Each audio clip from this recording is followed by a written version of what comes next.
someone shout from a crowd of fed up people getting told they should calm down. Movements all speak to one another, you know? Like they always build upon one another.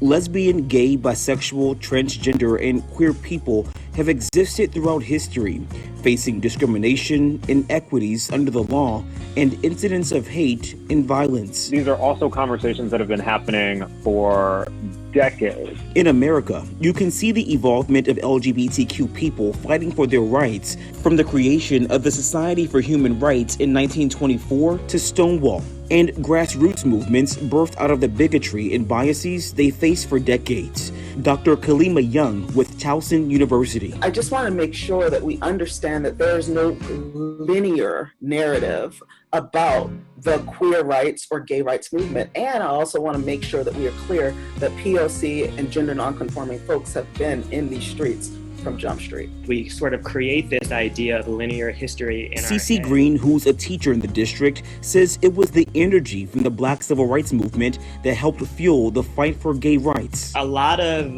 the idea of questioning like who has rights and who doesn't, and a lot of getting that conversation started is on the backs of the civil rights movement, right? Like people were not attempting to have these conversations until Black people stood up first. There were queer people in the civil rights movement, like we talk about Bear Rustin and things like that. Like that was like one of the main people that were a part of the civil rights movement that was queer. Bayard Rustin was one of the two main organizers for the March on Washington back in 1963.